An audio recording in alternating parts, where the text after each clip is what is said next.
Good evening, everyone. So we are here today. Uh, yes, we are here today. We are very honored to have with us Professor Dipankar Banerjee, Director, Aryabhata Research INstitute for Observational Sciences, and also from his long association at the Indian Institute of Astrophysics, someone who has been the driving force behind our country's rich heritage of solar data from the Kodaikanal Solar Observatory, preserving it as a digitized content and making it available to researchers. So he has his primary interest lying in the magnetohydrodynamics of the sun and the corona regions of the sun. So we are really going to get from the very source information about the sun and about the upcoming mission, the Aditya L1 mission. Once again, he was the driving force behind the original concept of this mission as the Aditya mission, which has now expanded to the Aditya L1 mission. And we'll hear from Professor Dipankar Banerjee directly about this mission. And so just a view of some of the rich data which maybe Professor Dipankar Banerjee, if there's a little time, if you could let students also know about the rich data from the Kodaikanal Solar Observatory, where you can see the sunspot cycle and the kind of the location on the sun's um, disk, the changes in the sunspots and the magnetic field changes and so on. So all of that rich, our heritage from our country's Kodaikanal Observatory encompassed in that. And perhaps sometime we will hear about that. Professor Dipankar Banerjee, I think I will hand over to you.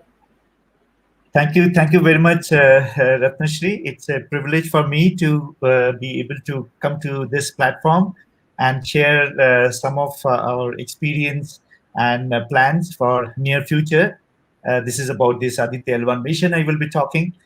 These are difficult times. I prefer normally to, interact with people face to face, and then you understand, what they are able to follow and how much excitement we are able to really share with them. But we try our best through this virtual. There is a lot of excitement, lot of comments are there, and as and when participants have questions, you can put it in the chat. Professor Dipankar Banerjee has said he will answer them as we go along. Yeah, I'll hand over to you. Yeah, I'll put your screen share into the view. Oops, I'm sorry. What's happened? I'm just trying to, yeah, I think, yes. Yeah, screen share I have actually shared now, but I think there was some little hinge in the. Yeah, network. I think network issues were there. Yeah, so now your screen share is, yeah, we are able to hear you, and you can use your screen for whatever you wish to show. Yeah. I think there was a little drop in the network. Yeah.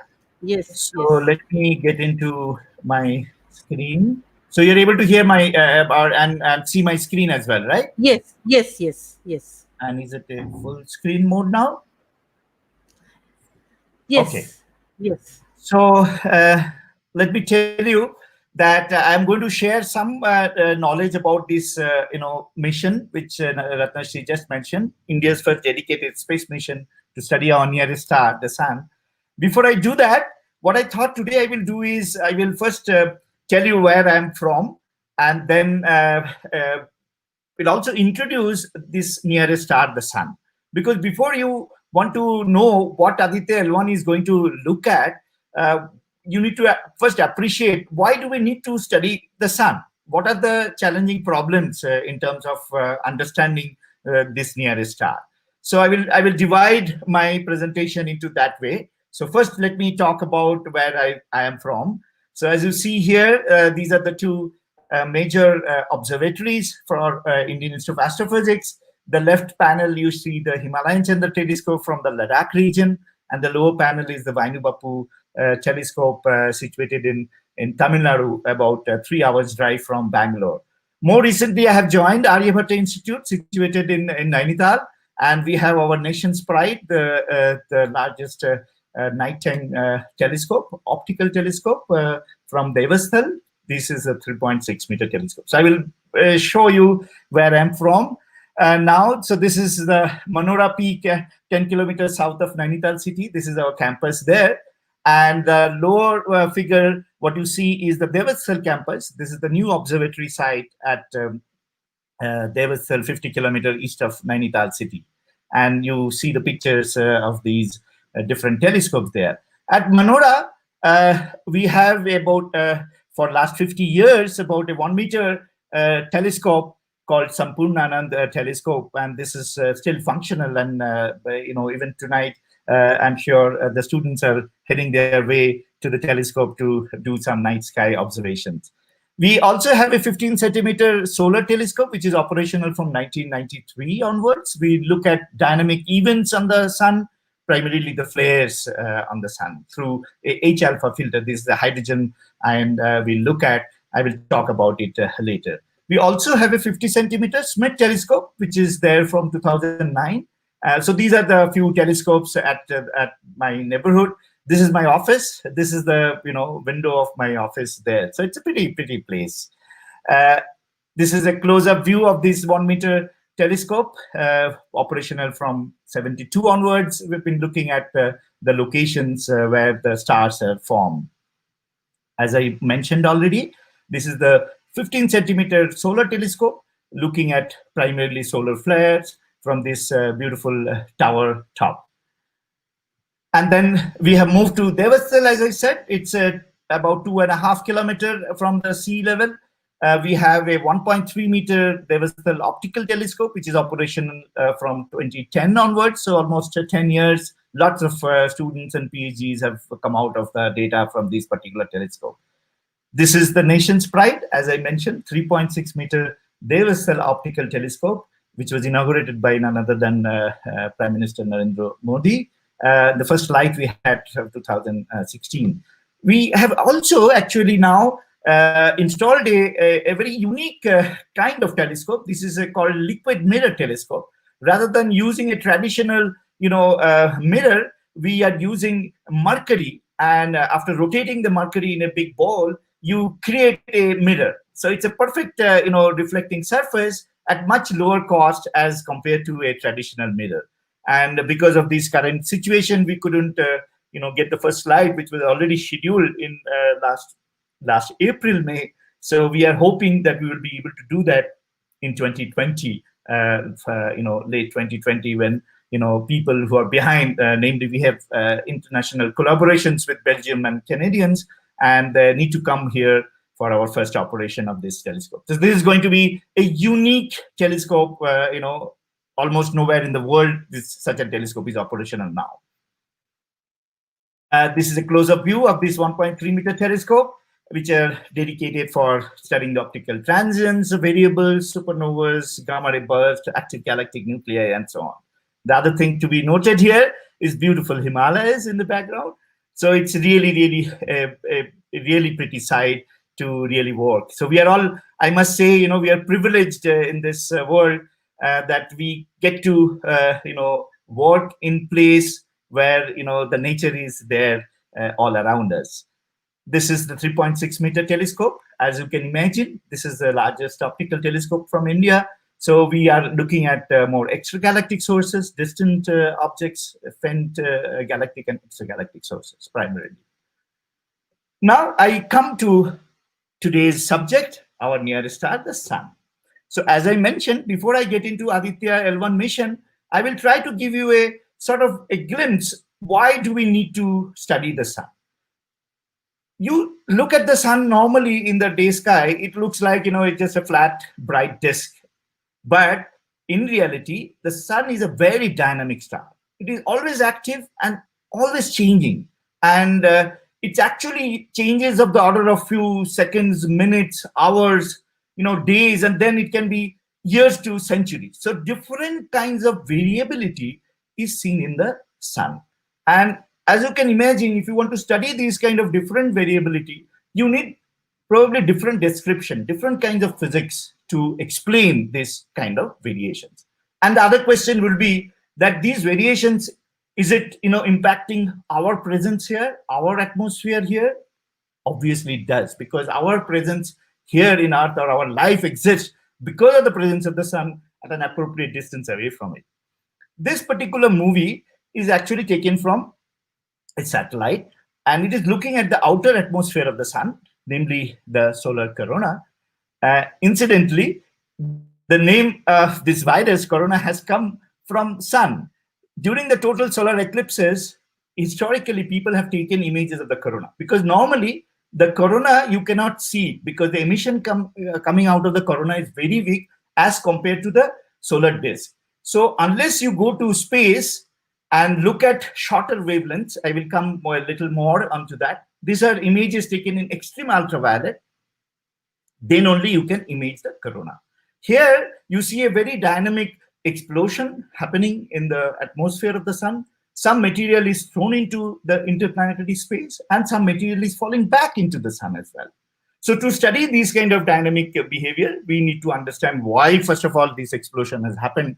And if such an explosion happened, then how these kind of material will travel through the interplanetary medium towards us. And if there are also satellites and other, real estate in the space near our Earth, in terms of, different orbits, then you can imagine these satellites are going to be directly impacted by these kind of material. So from later movies you will see. So this is the beauty of these kind of explosion studies being possible today, once we went to space. So that's how the context of Aditya mission will also come. Now, as I mentioned, sun is a star. It's a normal star. It's in the middle age of its lifetime. As we are also born, and then we undergo a life cycle and we get old. So similarly, any star actually, it gets born from the interstellar medium, and then it undergoes evolution, and then it becomes old, and then it can die, and so on. But sun is in middle age. Don't have to worry about. There's not going to be real big changes in terms of its stellar evolution in next million years or so. So in our lifetime, we don't need to worry about. Probably we are more have to worry about our own species, and not to destroy each other. Sun is a special star because it is the only star on which we can resolve the spatial scales on which fundamental processes takes place. This is an important statement, because as you imagine, when you look at the sky, you see most of the objects as a point object. You really cannot, see that much of details of the surface or the atmosphere and so on. Whereas sun being closer to us, we are able to actually see much more details. You saw my last, slide where I indicated that movie, which clearly shows, how much of details we can now see from the solar observations. Sun is a special star because it provides almost all the energy to the Earth. So our existence is because of the presence of the sun, as I indicated already. Sun is also a special star because it provides us with a unique laboratory in which to learn about various branches of physics. I studied, basic physics in my BSc and MSc and so on, and I didn't have actually much exposure about astronomy and astrophysics at all. I come from Calcutta, and first question when I my PhD interview in an ISC, I mentioned, please don't ask me anything about stars, because we can't see stars from Calcutta anyway. So, so it was a little funny statement, but the basic fact is, I wanted to convey this message that I am a physics student. So please ask me questions, related to physics. So I was actually asked, what is the temperature of a star you can measure? Can you think about some physics principle? So what I'm trying to say is that There is you really need to only know the basic principles of physics. And what I have encountered during my early stages of astrophysics education is that whether you call it nuclear physics, you call it atomic physics, you call it particle physics, you call it plasma physics, there are applications of various branches of physics in the sun itself. That's one of the reasons I chose sun as my laboratory. So the other thing is that any theory or any physics you want to work, if you work out a basic principles or some equations and so on, that has to be verified in the laboratory. Unless the new theory is verified by experimental verification, it becomes a hypothesis, or or a postulate and things like that. It never becomes a acceptable theory. So that means your physical conditions has to be tested in the laboratory. Now the question is, if you want to have a condition where the temperatures are millions of Kelvin, you need a magnetic field which is several thousands of Gauss. So these kind of conditions to achieve in the laboratory is very, very difficult. It's almost impossible to do for a very large scale. So astrophysics actually and sun itself provides us such a ideal situation. So for example, I will talk about sunspots. Sunspots are strong magnetic field concentrated regions on the surface of the sun. We know they are sizes of several thousand kilometers, and their magnetic fields are of the order of kilogauss. So such a plasma conditions to achieve in the laboratory it's not possible. You can imagine, 2,000-kilometer size plasma tube you cannot make in the terrestrial environment. So if you want to study your physics under those conditions, sun or sunspots in this particular case provides the ideal laboratory platform. So there are such enormous innumerable examples where I can cite. So that's one of the most interesting aspect. Why do we need to study sun? Of course, we all know the sun is located in spiral arm of our own galaxy, the so-called Orion arms. So this is our own galaxy called Milky Way, and these spiral arms. This one is called Orion, and probably sun is somewhere here, which is about 30,000 light years from the center of our galaxy. The sun orbits the center of the Milky Way in about 200 to 50 million years. The solar system has a velocity of everything moves in the space. You know that. Now the other point is our own galaxy consists of about 100 billion other stars, and there are about 100 billion other galaxies. Today I'm going to talk about only one such object. So you can imagine how much still need to be known in the universe about all these objects what you see in the sky. But sun being again nearest to us, we can find much more details about the sun, and that knowledge we can extrapolate it for the understanding of the other distant astrophysical objects. The sun has inspired mythology in many cultures, including ancient Egyptians, Aztecs, Native Americans, Indians, and the Chinese. These are some of the facts which I am just quoting just to give you a perspective in the global scenario. Sun is about 330,000 times more massive than Earth and contains 99.86% of the mass of the entire solar system. So you can imagine, for a many-body problem, if such a heavy object is there in the center, then that actually essentially controls the dynamics of all the other smaller bodies. And the center of mass is almost there, right? So this is, again, you have to keep it in mind, because a lot of people say, if this small little changes happens in one of the planetary orbits and all that, there will be effect on sun. You can imagine that is not going to be the case. Sun has about 78% hydrogen, 20% of helium, and 2% of other elements. What is happening is, right in the core of the sun, there is a nuclear reaction which is happening where hydrogen is getting burned into helium. And as you can imagine, there is still a lot of hydrogen left. And as long as these hydrogen will get burned into helium, the sun will be more or less the same kind of star. This is very globally I'm talking about. But if some questions come later on, I will be happy to answer. The total energy radiated is about 100 billion tons of TNT per second. So this unit is used for a thermonuclear reactions. You can imagine that there are 100 billion tons of 100 billion hydrogen bombs are actually exploded every second inside the sun. So no wonder we are actually some distance away from the sun, so that the energy is coming to us in an appropriate way. Now I will come to the surface of the sun. And the visible surface, what you see on the sky on a daily basis, is called the photosphere. So some of these images, most of the images what I will show you today is actually taken from different space platforms. So when you look at the sun with different filters, you can imagine that this is like looking at an object with different colored glasses, because different colored glasses allows different kind of wavelengths, which is representative of that emission and then it is allowing you to probe that particular plasma atmosphere. Here, in the case of the sun, the surface is actually at the temperature of roughly 6000 Kelvin. And interestingly, as we go higher up in the solar atmosphere, actually the temperature increases further, which was a mystery. We do have some understanding now why the corona is so hot as compared to the visible surface. This is called the photosphere. As a result of these high temperature, the emission from these different layers of the atmosphere are more in the shorter and shorter wavelength. Namely, it emits more in ultraviolet and X-rays and so on. So this particular image is showing a visible surface. You see a pair of sunspots. Sunspots are nothing but strong magnetic field concentrations. You can think about a bar magnet. You will always have a north polarity and the south polarity. If I go slightly up, say about 1000 kilometers above the surface, I see a layer which is called chromosphere, because it means color.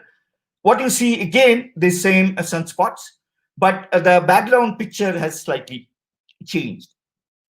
Then if I go even few hundred kilometers above these lower chromosphere, so-called upper chromosphere, about say 1500 kilometers from the surface of the sun, the overall picture is very different. You see many more, fine structures. These are filamentary kind of structures, but you still see those pairs of sunspots. So basically what it appears is that the sunspots look like big pillars. They are pillars anchored to the base, which is the photosphere. Probably they are anchored much deeper inside the sun as well. And all around it, there are some structures which are getting connected. As happens, if you have two magnetic polarities, they will be connected by magnetic field lines. If you have done this experiment in the laboratory, you take a bar magnet and sprinkle with a lot of iron fillings, you will see the iron fillings follow a certain path. And those paths are called magnetic field lines. So now we understand that the majority of the dynamics in the sun is actually governed by the presence of the magnetic field, and also how this magnetic field changes with time. That change could be of different time scales. As I mentioned, it could be of different minutes. When you have huge explosions, you can imagine that there is a very fast transient thing happening. Sometimes you will also find there are very long time changes. I'm not going to talk about today, but Ratnashri mentioned about it at the beginning. We are looking at the sun for several hundreds of years. And in fact, from our own Kodaikanal Solar Observatory, we have been looking at it more than 120 years. And that 120 years of data collected, we have now digitized them. That means, they're in the digital form. Earlier, the people were using photographic plates or films. And if they are stored in the film form, you can't really do, big science with that. So now we have digitized, so we have in digital form, and I'm doing a lot of research with that. There, what we find is that these sunspots, sometimes there are periods on the surface of the sun, you find only very few sunspots. Some days there are no sunspots at all. But there are periods over which you see lots of sunspots as well. Could be 10, 20, 40 sunspots in a day. So when there is lots of sunspots, this is called a solar maxima. And when there are hardly any sunspots, they are called a solar minima. And this cyclic behavior is repeating every 11 years. So this is what is called the solar cycle. So you can imagine now this magnetic field variation, the total magnetic field, what is there in the sun or the visible surface, is changing with a long time variation as well, at least with the 11 years. Actually, now we have discovered that there are probably 100-year cycles as well. But to understand the 100-year, you need to have several thousand years of data. So this is again another research area which we will be talking about. Now, if I now go still higher up in the corona, I still see those two very, very dark sunspots. So you can imagine the same pillar kind of structures all the way. The sunspots like a magnetic tube. So what we call it, like you have a visualization. You can think about a rubber tube, very solid rubber tube, and then if you can make it in the form of a pillar, and this rubber tube can also expand as we go higher up in the atmosphere and so on. And that's a picture what we see in the solar atmosphere as well. And this image is taken from X-rays because this temperature of the corona is millions of Kelvin, and it emits into shorter and shorter wavelengths. So as I indicated, it appears that the sun is strongly affected by the magnetic forces. So here, this is again a extreme ultraviolet image taken from a NASA's satellite. And what you see is there are certain regions on the sun there, then things are very bright. So whenever there is this bright means there are a lot of plasma material which is somehow confined in that, and that is actually emitting more amount of energy.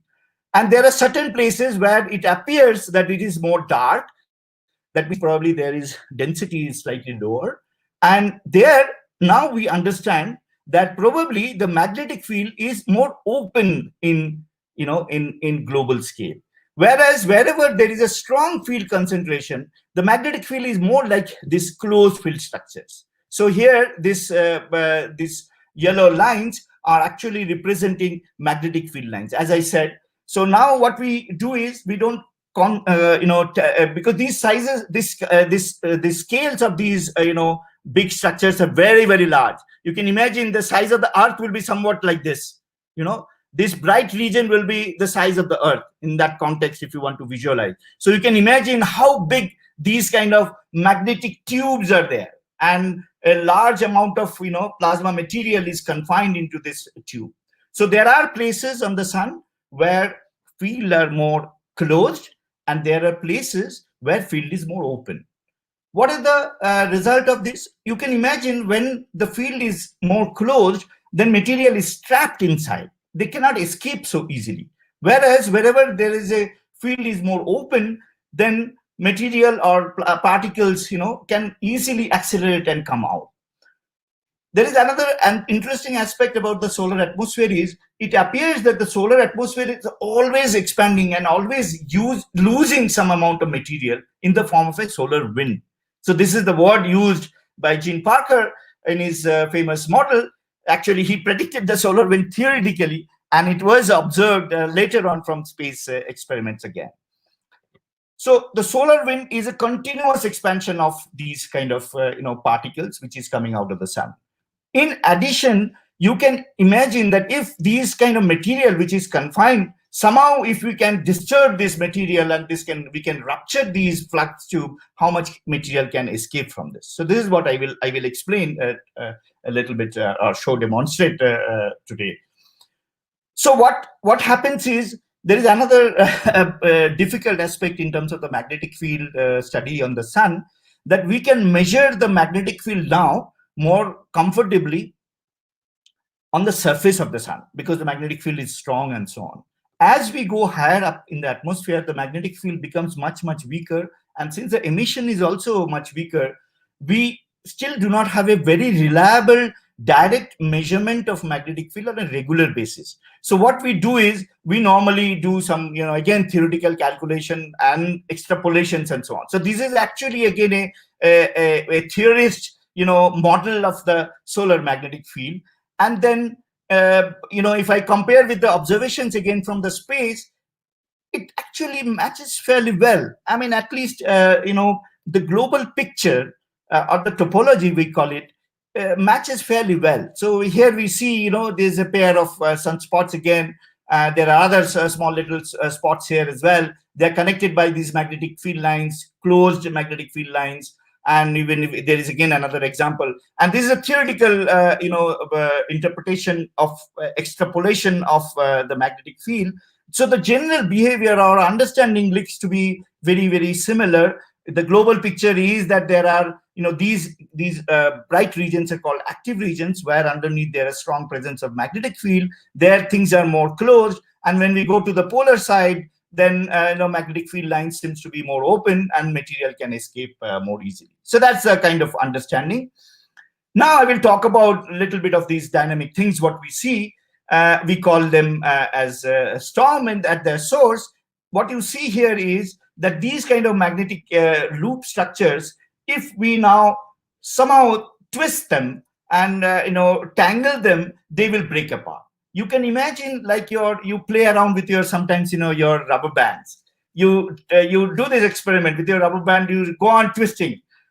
Beyond certain number of turns, you will see the rubber band snaps. So this is what exactly happens in the sun as well.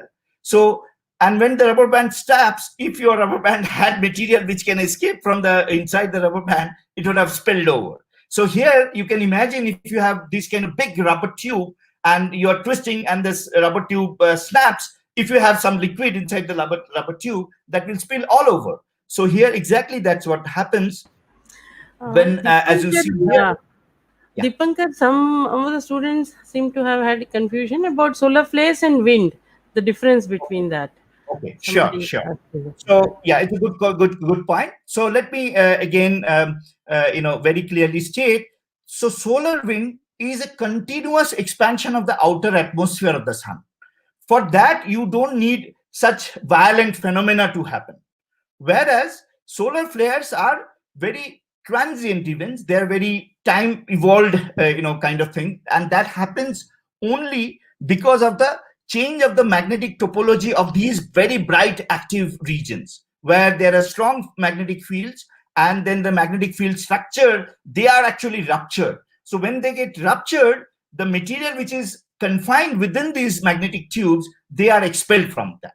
So these are called solar storms, and solar wind is always there. So solar storms happens depending on when there is a sunspot and when there is active region. You can have a solar storm in the during the solar maxima period when there is a possibility of having lots of sunspot. You can have solar storms born in few days. During the solar minimum period, we hardly have any solar storms at all because such complicated magnetic fields are not there. We actually last September we hardly had any day where there was a sunspot. So obviously there will be very small probability of having a solar storm at all. So you can see the time scales of the changes are very different. Whereas the solar wind is a continuous expansion. So these particles, as I said, from the polar regions or in the equatorial regions, small amount, they are all the time, continuously expelled because of this global magnetic structure. And here it is the local magnetic structure which is responsible. Okay. So here in this movie also what you saw is in the later part, so this is the magnetic tube which was coming up, and then it got snapped and material has gone thrown out, and this particular image is taken from a satellite which is situated between sun and earth. So these highly energetic particles and cosmic rays, they actually hit the camera, and that's why you see this kind of snow storm. So you can imagine, so these are dedicated solar missions, but if somebody is doing a spacewalk, for example, or some commercial satellites are doing just sending your signal for mobile or television, they get badly damaged by these kind of solar storms. So this is again a very important area for us solar physicists. We have to predict when there is a likelihood of having such solar storms, and then if you can predict accurately, then probably some of these real estate or we can of course ensure that nobody is doing a walk in the space for repairing one of the telescope in Hubble and things like that. Okay. So solar flares are quick, intense, but smaller explosions than coronal mass ejection. So now I will talk about the other big explosions, what basically will take you a lot of material into the interplanetary space, and then it will travel through the interplanetary space. They are called coronal mass ejections. A huge amount of mass is ejected from the corona, and then it will travel through the interplanetary space. So here you see again this snow in the clip radiation from the storm coming. And the top movie, what you see here also is a multi-wavelength picture. That means, these images are taken from a chromospheric line, which shows you the lower chromospheric pictures. This is 304 angstrom. If I go to slightly higher up and take a coronal image, this is taken from 171 angstrom, about zero 0.8 million Kelvin plasma it is showing. And you see all these kind of, beautiful structures, and then this big flare, and then the coronal mass ejections and so on out of this flare. Now I will go to what is the coronal mass ejections. So these are large solar storms that can blast out clouds of billions of tons of particles and the 2 million kilometer per hour. Smaller ones can almost occur any day. As I said, depending on the activity, the big ones will happen when the magnetic field is very complicated and strong on the sun. And these clouds, these large magnetic clouds, can reach Earth orbit in 1 to 3 days. So the point is that if we still have about a day to actually predict that this large storm is going to come towards us. As you know, in the weather predictions, we need now pretty well good predictions that such as storm is coming or a cyclone is coming, and then we can save ourselves. So this is a very, very interesting and new area where some of us need to work on. So here what you will see is, again, these are the images for the full disk images. But then if you want to study the outer part, so here what you see is, now we block the solar disk and want to capture these material which is traveling through the interplanetary space. So as you can see, if you have just seen the bright image on the disk image, we will not have been able to capture this. So all these different areas cannot be captured by one single instrument. So this particular instrument, which blocks the solar disk and looks at the outer atmosphere, the outer extended corona, is called a coronagraph. This is essentially just mimicking a total solar eclipse condition. In fact, during the total solar eclipse, moon perfectly blocks the solar disk, and then we see the beautiful corona here. So here you will see that this is a coronagraph, which is now be able to capture this continuous huge explosion. And then if you want to capture this explosion even beyond this field of view, you need another coronagraph. So SOHO satellite, which is there in the Lagrangian 1 point, launched by ESA and then combined with NASA. There are 13 instruments. Some of us are involved with this last 20 years. They are looking at this kind of coronal mass ejection for last 2 decades almost. So this is again another satellite called Stereo, and that is again capturing these coronal mass ejection. So now the point is, now we know that the sun creates these kind of storms, and the coronal mass ejections do travel through the interplanetary medium. But how they travel through the interplanetary medium, what are their kinematics, when they're likely to reach Earth, and so on. If you want to study that, you need actually observations from multiple vantage points. As many places, as many satellite data you can combine, it is most ideal. So that is what led to us to build this Aditya mission. So the sun is also the source of radiation and storms that we call space weather. So this is again a classic example of how multiple CMEs actually are ejected from the sun. And I'm sure you won't be very happy to roam around here. It's not going to be a very pretty sight there. So this is a field what we call space weather. So in the space, what is going to be the weather forecast? That is something what we need to do as a solar physicist. And then fortunately, Earth has its own magnetic field.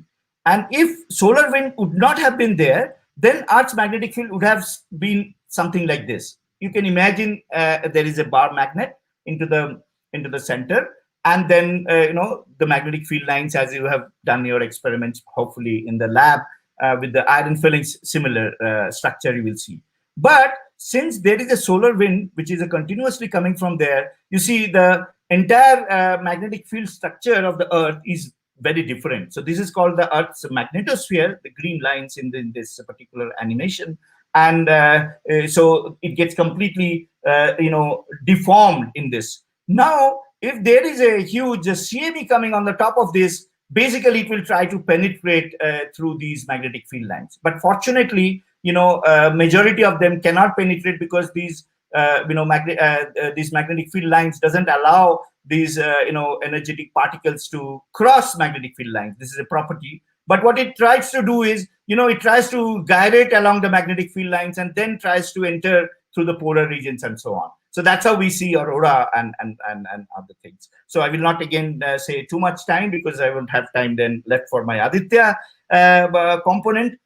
So other major interesting aspect or very important aspect, why do we need to go to space? I mean, we can look at the sun from the ground. Why do we need to go to space? Majorly is because of again, Earth's atmosphere. It doesn't allow the shorter wavelength, namely the extreme ultraviolet and the X-rays and the gamma rays to reach Earth. Of course, this is very good. Otherwise, our existence would not have been there. Fortunately, the infrared wavelengths, somehow, if you go to very high altitude mountain and so on and so forth, you can see certain part of the infrared wavelengths. So this is a infrared image of the sun from 10830 line. And then this is the visible optical telescope will give you this kind of image. But if you want to really see the detailed structure, whatever I was showing you, you need to have a UV telescope or an X-ray telescope. And to see these kind of wavelengths, you really need to go to space.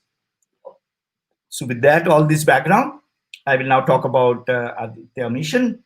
This is a completely indigenous, full made in India project, and all the payloads which I will be talking about are indigenously are getting manufactured within India at different institutions across India and different centers of ISRO. So this is a 100% ISRO project, fully funded by ISRO. We are very fortunate to be, getting this opportunity to fly in space and also build scientific instruments with the support and funding and the lab space from ISRO. So this is actually almost unimaginable situations. When I started my early career, these kind of situations were not there. So I often say that we are entering into a golden age of solar physics in India. So this is one such an opportunity from the space. I'm also involved with a ground-based facility which we have proposed to build a very large solar telescope from the Himalayas. So some other time I will talk about it. So the near future is very bright for you young guys. This is unprecedented. Actually, I could have never imagined it when I started my career, that such opportunities will be available within the country itself. So here I'm talking about the Aditya mission, as you can see from the different logos of which is predicted. So these are the different institutions, starting from Indian Institute of Astrophysics, Bangalore, IUCAA, in Pune, Physical Research Laboratory in Ahmedabad, then Udaipur, then TIFR, different ISRs, IIT, BHU, and different centers of ISRO. They're actively involved in some of the instrument building and the science team and so on. So there are many more people, but they are the major players I'm talking about. There are 7 payloads. The biggest one is this coronagraph, to study the different parameters of this plasma in the solar corona, and to study the dynamics and the origin of these coronal mass ejections, what I've talked about today. It has 4 cameras to look at just not imaging alone. We also have spectroscopy. Spectroscopy allows you to diagnose some of the parameters of these plasma, like what is the density, what is the temperature, with what kind of velocity it is moving into the interplanetary medium, and so on. So this is a very important. So it's a very comprehensive instrument which has a possibility of looking at imaging and spectroscopy both. And also, for the first time, as I indicated in my earlier portion of the talk, that we do not have a direct, regular, systematic observations of the magnetic field in the corona. So this is again a very important aspect we are going to attempt to do from Aditya. Then the second major payload is called SOOT, Solar Ultraviolet Imaging Telescope, which will look at some of the images what you saw, and the SOOT images will be very similar. Of course, SOOT will not look at the corona. It will still look at the chromosphere and primarily the photosphere, but still we will see lots of these structures with this. We are going to look at a slightly different wavelength as well. So we're going to look at between 200 to 400 nanometer. Why we chose these wavelengths is, NASA and ESA missions already have a lot of UV and X-ray, imaging devices, but this near UV domain, regular observations are not there. There have been small balloon and rocket experiments, but not, consistent observations from space. So this is being built in IUCAA, and then it will be finalized in ISRO in Bangalore. Then, when we are actually going to a place called a Lagrangian one point, this is between the Sun Earth. Essentially, we are going towards the Sun about 127,000 kilometers. This is about a 1% of the distance between Sun Earth. It's not really, if you look at Sun Earth distance totally, it is not really big distance towards the Sun, but it's still much more than normal satellites which are there in few 500 to 900 kilometers. So these are all either low Earth sun synchronous orbits to study the Sun. So Lagrangian one point is a location where anything coming from the sun first has to cross that point and then has to reach Earth. So what is ideal is you can look at the sun and continuously take some images or some instruments which will be looking directly. So these are called remote sensing. And there is also a possibility that you can have something called in situ observation. That means you have some detector which will detect if some particle comes. So it will record what kind of particle it has come, what are their energies, what are their different ionization state, if those particles have any magnetic field, that can measure. So these are called in situ instruments. It's just sitting there. So what we have is a combination of 4 remote sensing and 3 in situ instruments, altogether 7 instruments on Aditya. So this Aditya's solar wind particle experiment aspects is such an in situ instrument, which will look at these solar wind properties, because solar wind contains all these particles which is coming from the sun. We also have another particle detector called PAPA. As you can note here, that this PAPA is looking at slightly different energy range as compared to the this aspects, the other particle detector. So these complements each other. Then we have 2 X-ray spectrometers. This is going to look at the sun as a star. So it will look at the total flux coming out of the sun, and it will record that with 2 energy bands. One is at 1 to 30 keV, and for very high energy bands, we have another instrument called Helios, which is going to look at 10 to 150 keV. So combination of these 2 will allow us to study these flares, some of the things which you have seen, of different sizes, different scales, because flares can have very small ones and the medium ones and the very big ones. So their properties are very, very different. So it's very difficult to have one instrument which will be able to detect and characterize all these different sizes of the flares. So what we are doing is we are going to have these 2 instruments to study very, very different types of flares as well.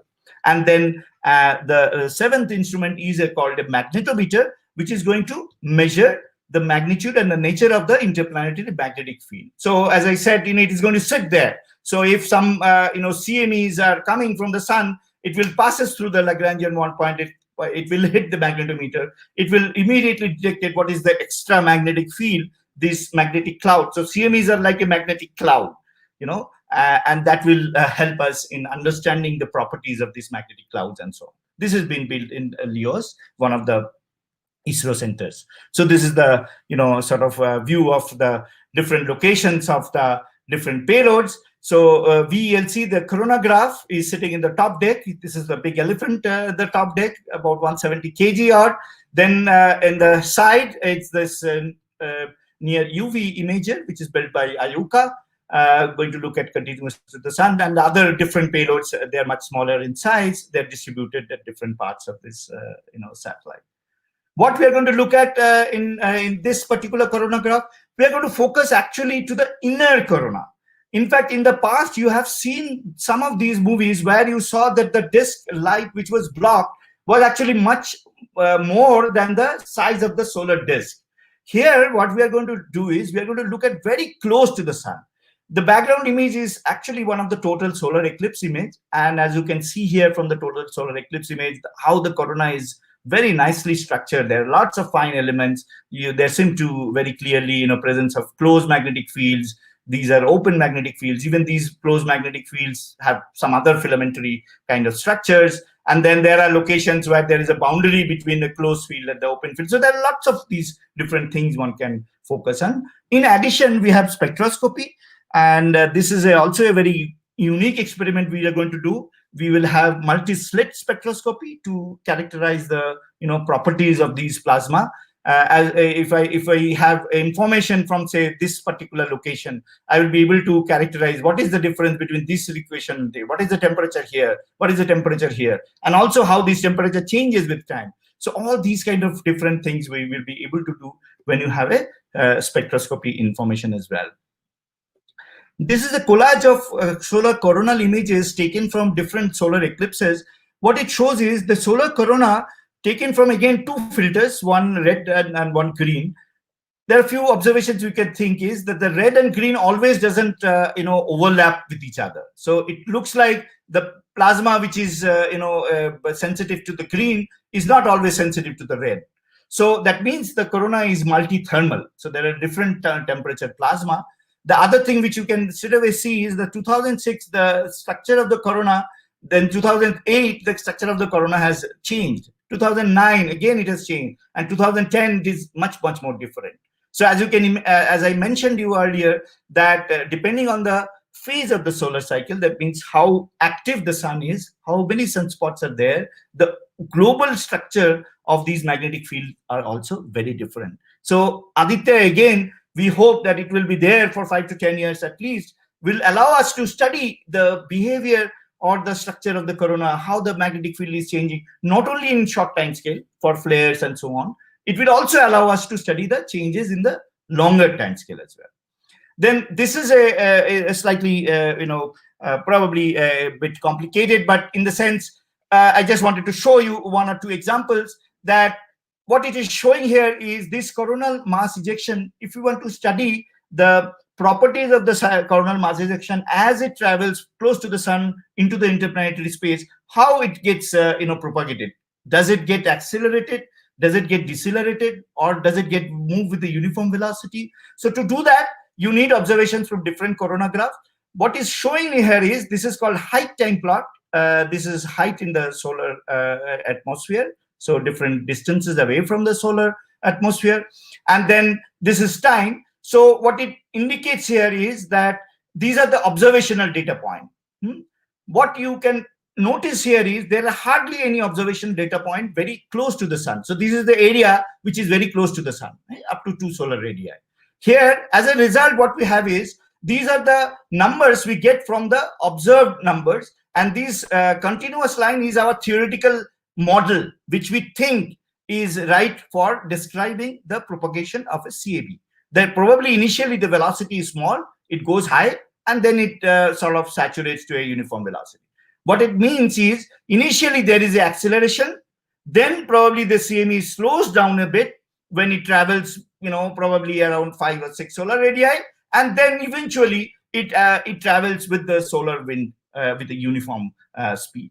So this is a theoretical understanding. We do not have any data points in these regions. So Aditya is going to focus, the Aditya coronagraph is going to focus on these regions. So we are expecting that we will have many more data points in this region, which will allow us to understand the properties of the CME propagation. Because if we do not understand the propagation properties, then we will not be able to predict also what time it is going to come. Because we need precise, behavior of these magnetic cloud as it travels to the interplanetary medium. Then the other aspect is, as I indicated, that our coronagraph is also going to give us some direct observations of the magnetic field in the corona. This is a work which is done by one of our colleagues in ISRO Kolkata, called Professor Dubyendu Nondi.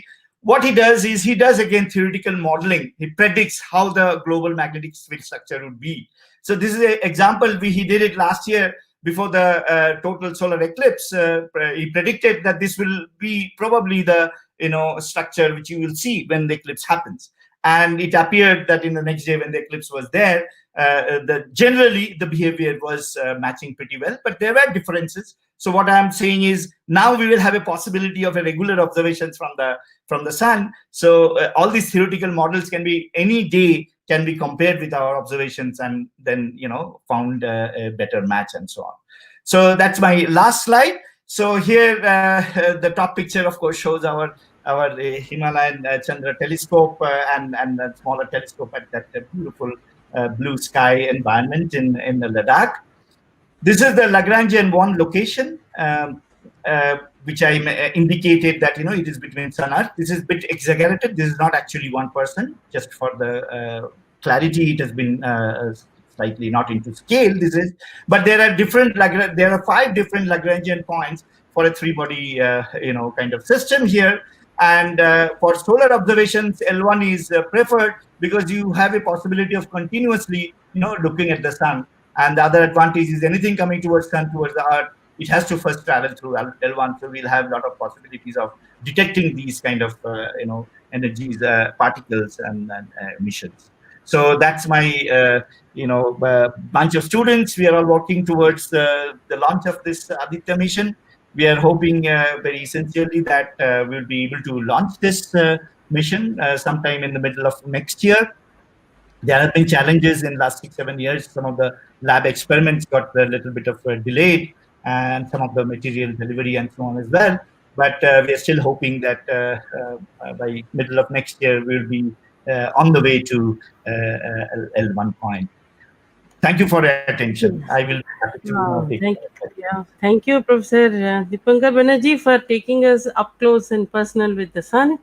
And there have been a number of questions in between. I did not wish to disturb you at that time. So now Okay. I will try. And there was one question with one of your just last few slides. Hmm. And let me just, it takes me a little time to get those because there are a number of other Okay. messages.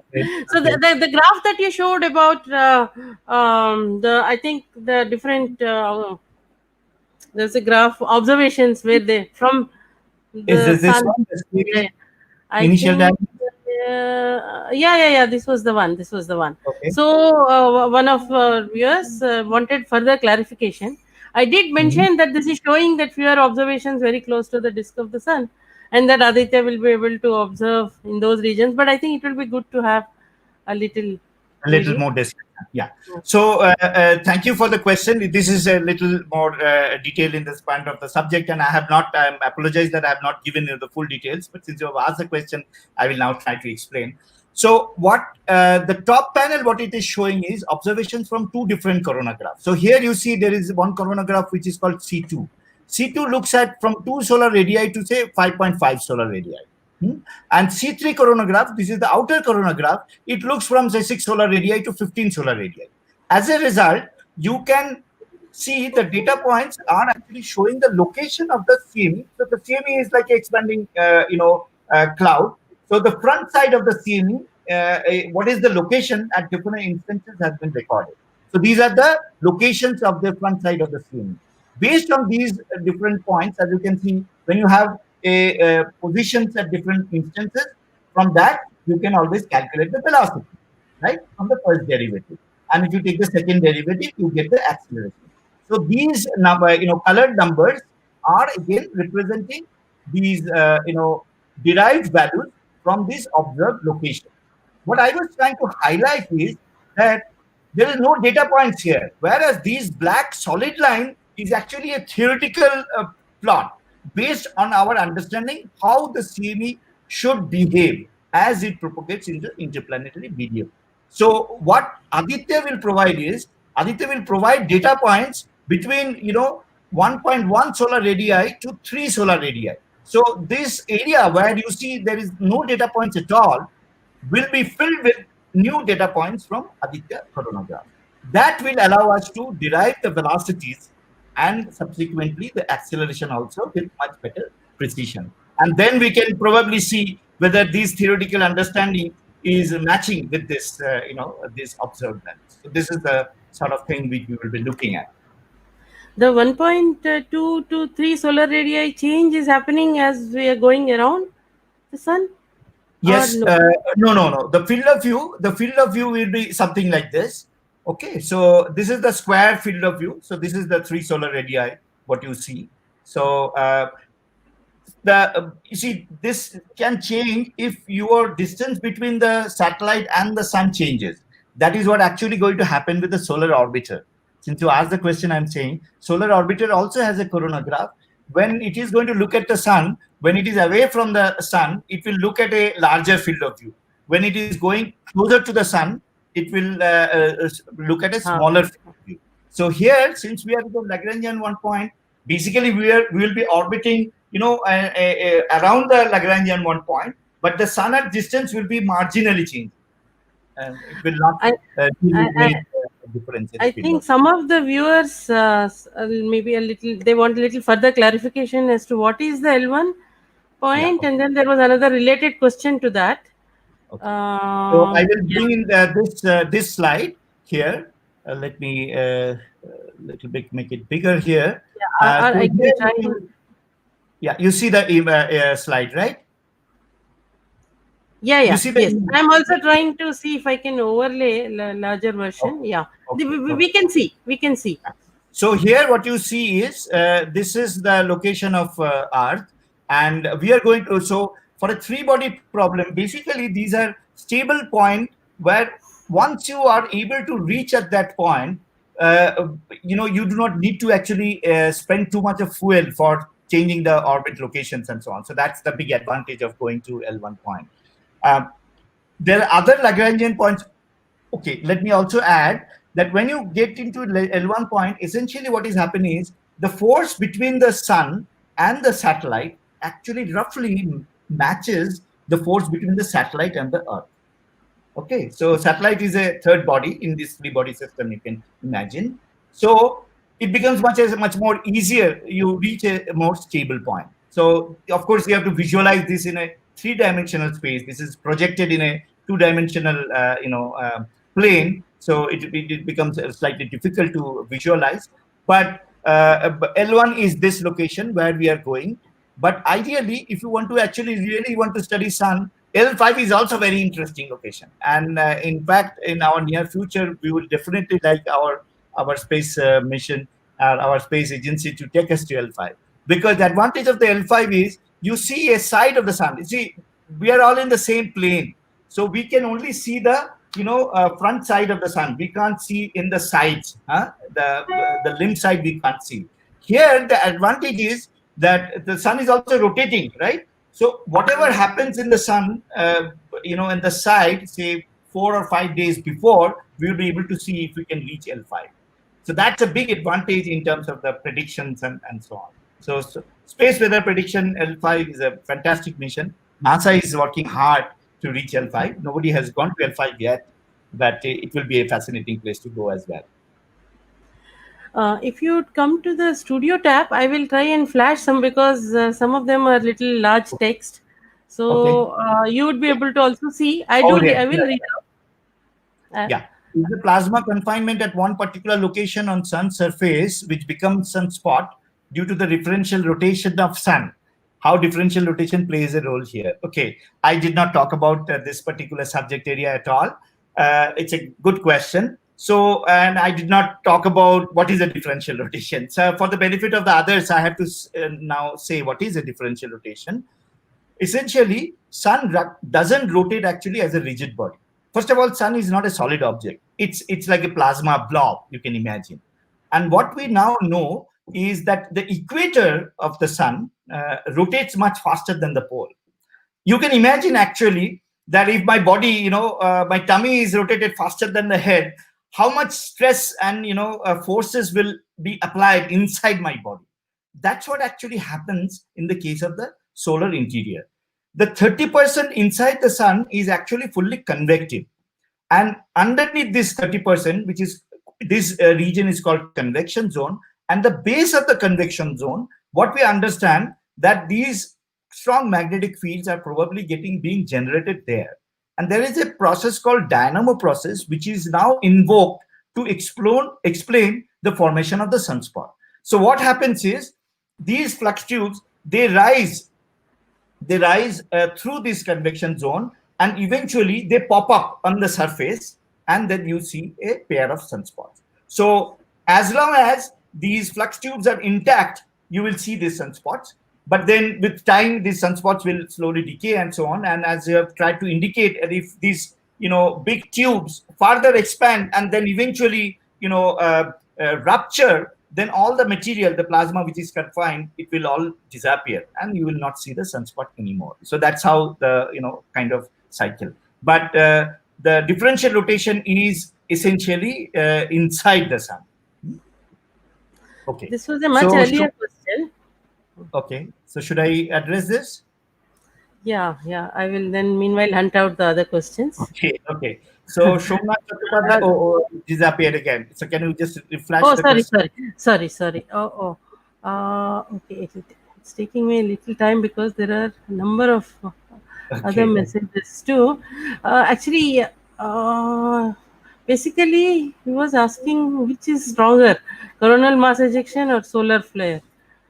Oh, it's okay. Which is stronger, CMEs or solar flare? I get your point. So basically, now what we understand is for any CMEs, you need a flare.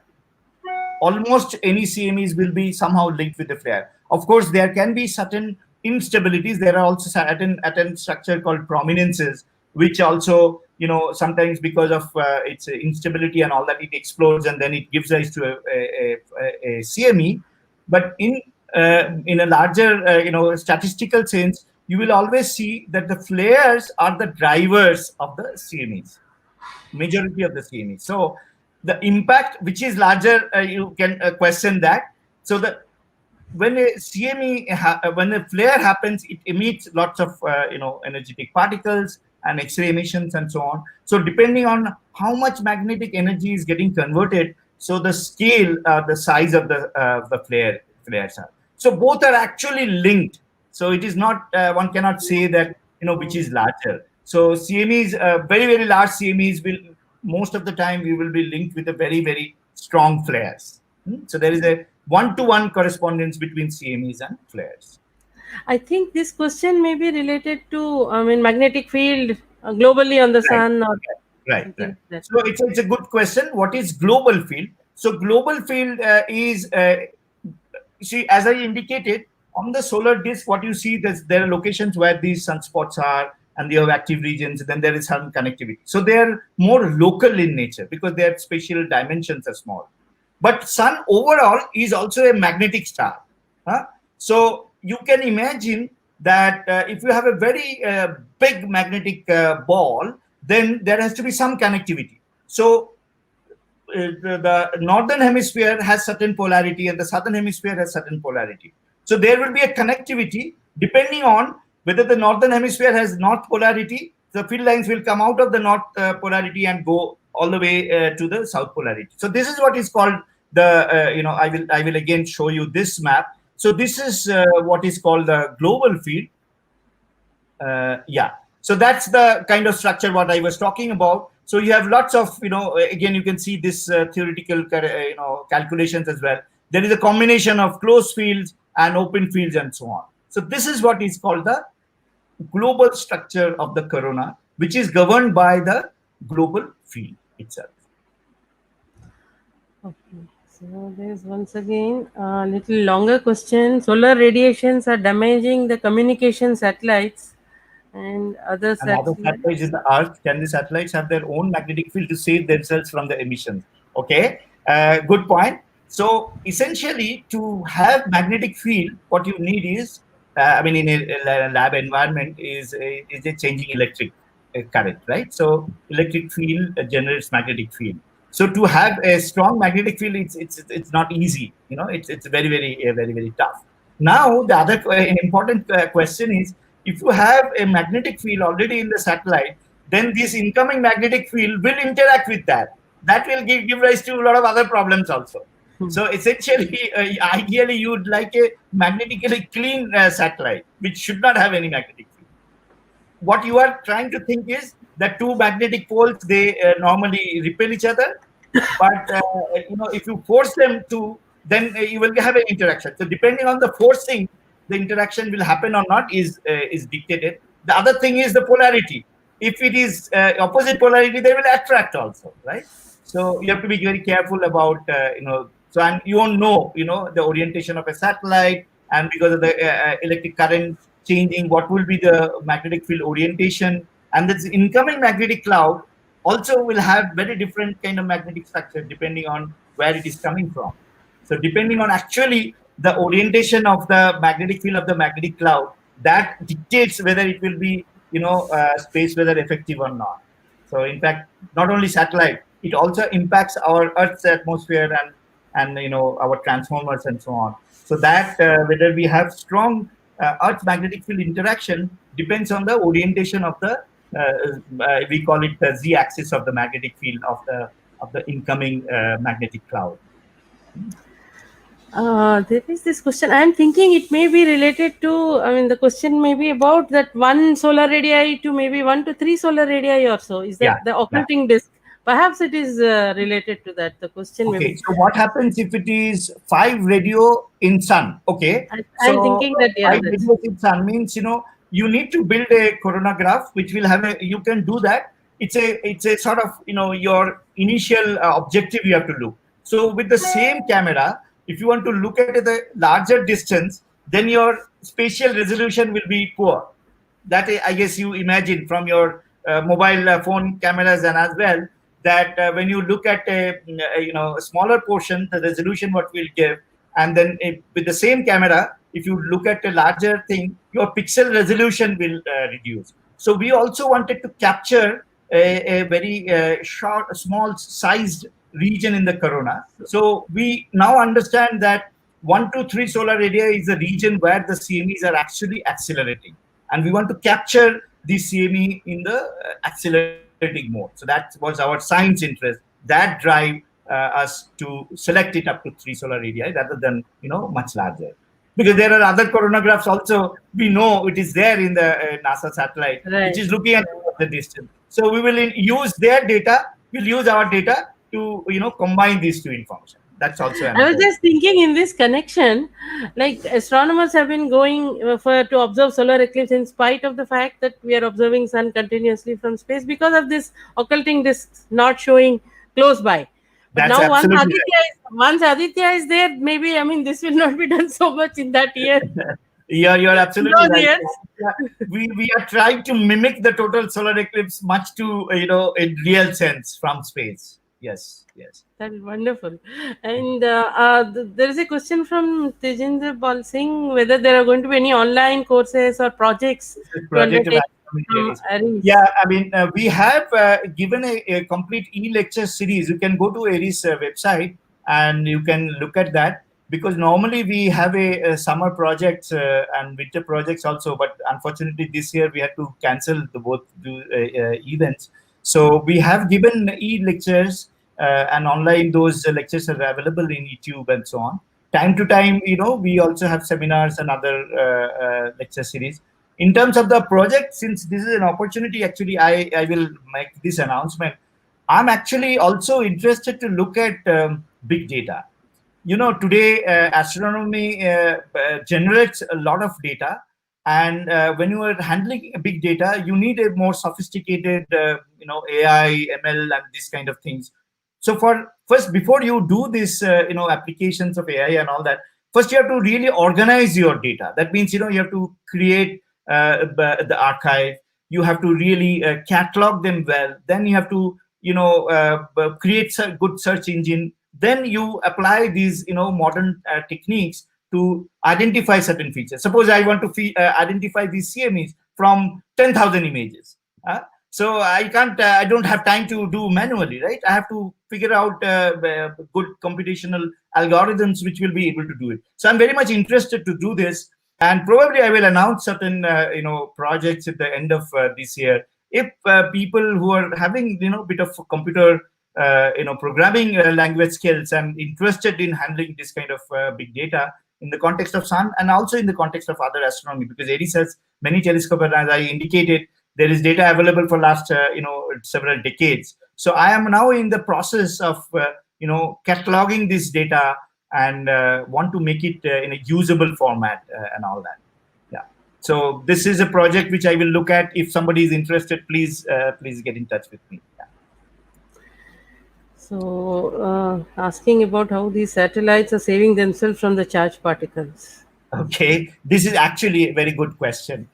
What happens is, when we know that such charged particles will come from the sun, and we are making an instrument for that, we have to design or devise that instrument a priori. That means, our instruments are bombarded with particles in the particle, lab. So we take it to even TIFR. Even when we choose any electronic component, that electronic component has to be hardened. I mean, in space missions, we pick up 100 ICs, and after the test, only 5 are chosen. 95 are thrown out, because we find out that this kind of toughness can be only absorbed by very very precise instrument. So that's one of the reason a space program costs you 10 times than a ground based telescope project. So this has been kept into mind, But having said that, there are instruments which gets damaged also over time. In Soho, there were 13 instruments, and now there are only 7 which are working. So over the years, it does get affected. Its sensitivity reduces within few years itself. So what we need to do is, we have to continually characterize that. Initially it was sensitive to detect certain fluxes. Now, after 2 3 years, because of all these particle bombardment and all that, sensitivity has reduced. So these are called continual calibrations and all that. So this is also a regular feature which people do it from. Okay. So Uh, can you explain photosphere again? Okay. So photosphere now, is named as the visible surface of the sun. When you look at in from Earth, from ground, this in the sky, the sun, what you see, that surface is called photosphere, because we are looking at a visible light which is coming from the sun, and that is a photosphere. I mean, of course, there is some more technical details in terms of which photon and so on and so forth. But the gross definition is that it is the optical surface of the solar disk plasma ball, we can say. I think there was a question earlier about when Aditya would be launched. Perhaps we could close the discussion with that if there are no other. Someone wants to know about what is the magnetic field of a sunspot, though this was discussed Yeah. through So the the talk. magnetic field of the sunspot is several kilogauss, typically few thousand gauss to up to 4 5,000 gauss. It is observed in the sunspot, and through a atmospheric, I mean through a spectroscopic measurement called Zeeman effect, we can measure this magnetic field on the sunspots. And in terms of the question of the Aditya launch, as I mentioned, now it is scheduled to be launched. I hope by sometime early next year. It was scheduled to be launched this year, but as you know, we have lost a lot of time because of this pandemic. A lot of experiments which are required to be done in the laboratories have been heavily impacted because of people not being able to reach the laboratory and so on. So now, hopefully, we will be able to be traveling towards L1 by first half of, and it will take almost 3 months to reach there as well. It takes a while. Thank you so much for taking us through this. In case there are a few maybe left out, we could have these questions. Well, there is this one question which is repeated, so let me just put this out. Though, in some sense, you answered the previous question about the Yeah. instruments. Perhaps the same It applies. damages such explosions of charge, but it does. If so, then how? Sorry, if the last part I Oh, couldn't sorry, read. sorry, sorry, sorry, sorry. So if so, then how do the satellites take images anymore? So as I indicated, so there are some cameras, they do get damaged, but nowadays the cameras are also these are not the very cheap cameras. What you think about, each camera costs about tens of crores actually. So they are specially designed for these kind of things, and then whenever such a large amount of photons are received, there are methodology where you can flush out those things. So it's almost like you go back to the default stage and so on. So, but having said that, other cameras for other imaging satellites and so on and so forth, they get damaged more. Whereas we are actually making this camera with the keeping in mind that we are going to look at the sun. So obviously our cost of building the camera and the rigor at which these cameras are designed in a slightly different way as compared to other satellite components. So those who are commercial satellites for communications and your mobile phones and so on, they get often damaged. Particularly their solar cells and all that get damaged. Electronic gets damaged as well, yeah, because of these high So, energy particles. yeah, yeah. Perhaps we stop the discussion today here. There is one question. If you are, is it okay? Yeah, A yeah, I'm little. fine. I'm fine. I'm just. This question says, "Corona Well, shield for the sun, shielding the for the sun from sun, something, or shielding something yeah, from the sun." it's a different perspective. It's a nice to Right. see that somebody is looking at protecting the sun rather than protecting us. But in a way, you are right. In a way, you are right, because as you can imagine, sun has its own global field as well, right? and that global magnetic field also provides a shield around it. So since you asked the question, if there is a cosmic ray or high energy particles coming from extragalactic sources, that will get deflected by the sun's magnetic field. So that does happen. I mean, sun's environment is, or atmosphere is not very, sort of conducive for life. So probably even if there is a some form of life, it would have been saved from those cosmic ray particles. So if you want to think it in that terms, it is indeed true that sun's magnetic field is also protecting the sun from external particle bombardments from extragalactic sources. So there are lots of extragalactic sources where cosmic rays are coming all the time, and they will be protected by the sun's magnetic field as well. For if you happen to be inside the sun or in the lower atmosphere of the sun, yeah. Thank you for that exhilarating talk and the discussion and patiently answering all the questions. I'm hoping that we will have a follow-up session about the Kodaikanal archive Yes, sometime yes, I'll be happy to do after that because I'm very proud of this archive, which is there in our own Kodaikanal Observatory, and it's a Indian heritage which is now widely being used by global community across. So I will share some of those Oh, details, and in fact, this data is somewhat, since it is freely available, can be utilized for small projects, by yes, yes, students when that's they're what at I. their home. So I could indicate, some of the Mm, exercises which they can do. For example, this somebody asked a question of differential rotation. Is it possible to measure the yeah, differential rotation from the surface lovely. features, That at would be least the lovely rotations student and project. so on? Yes, I yes, will talk yes. about Yes, that. thank you. And this is to let all of you know tomorrow at 12 we have a talk on black holes by Professor Patrick Dasgupta. The link will be placed once this session is done. The link will be placed there. You must know about the recent excitement of Nobel Prizes going to black hole science. So tomorrow at 12 the link will be placed.